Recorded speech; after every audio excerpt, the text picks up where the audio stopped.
There's nothing like a classic peanut butter and jelly sandwich to satisfy your hunger. It's even better on 2 slices of homemade honey wheat bread.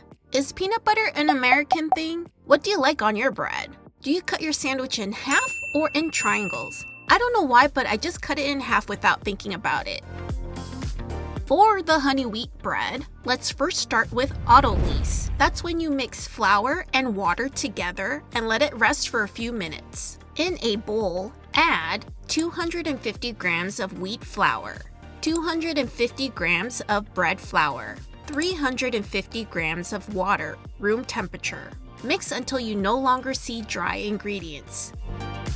Cover and let it rest for 30 minutes.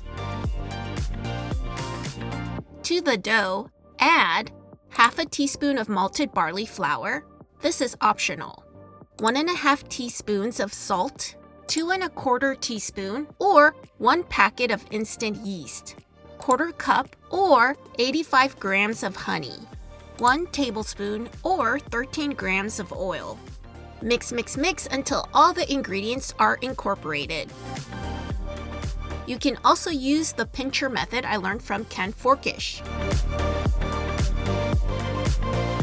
Cover and let it rest for 15 minutes.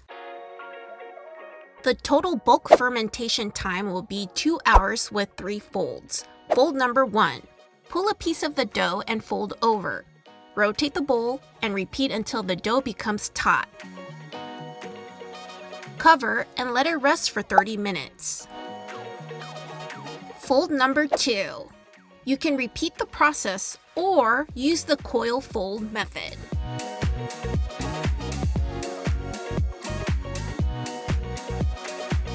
Cover and let it rest for 30 minutes.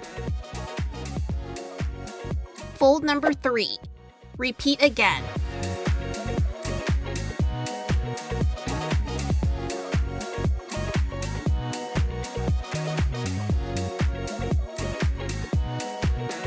Cover and let the dough rest for 1 hour. Lightly flour your working surface. Place the dough on it. Lightly fold the dough onto itself, then kind of maneuver the dough so you have a tight surface.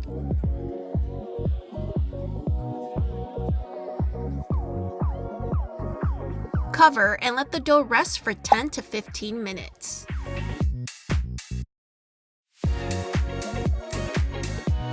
Stretch and shape the dough to the same width as your loaf pan. Grease or butter a loaf pan. I'm using a 9 by 5 inch loaf pan. Roll it like a jelly roll. Pinch the seams closed. I like to gather the edge and tuck them in too.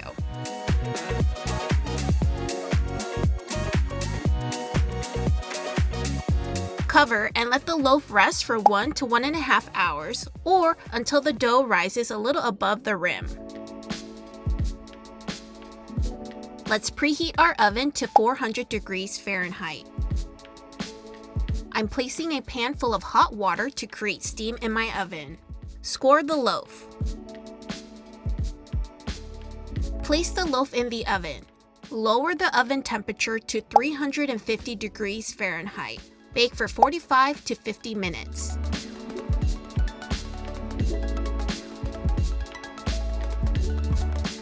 The bread tends to stick to your pan or baker right out of the oven. Let it rest in the pan for 10 to 15 minutes, then take it out.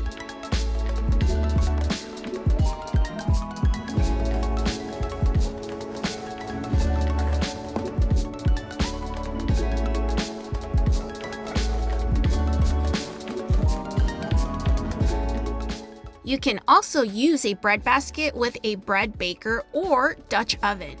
I coated my basket with rice flour. I actually like using the bread baker for this bread because the outside becomes crispy and the inside becomes soft and moist.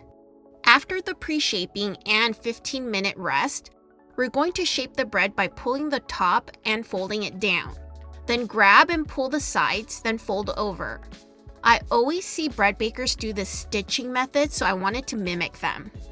Grab and pull the bottom over. Fold the dough in half and place it in the basket. I'm sprinkling more rice flour around the sides of the dough. Cover and let it rest for 1 to 1.5 hours. If you're going to use a baker, preheat the baker in the oven at 450 degrees Fahrenheit. I'm spraying my baker with a little bit of oil to prevent sticking. Carefully place the loaf into the baker. Score the bread. I sprinkled oats for decoration, but it didn't stick to the bread well. Cover the baker. Bake the bread for 25 minutes. Take the lid off. Bake for an additional 10 to 15 minutes or until golden brown. Let the bread rest in the baker for 10 to 15 minutes, then take the loaf out. One way to know if your bread is done cooking, you can also take the internal temperature and make sure it reaches above 195 degrees Fahrenheit. I did burn the bottom, but I think it's because I baked it with the lid on for 30 minutes, so 25 minutes should be better.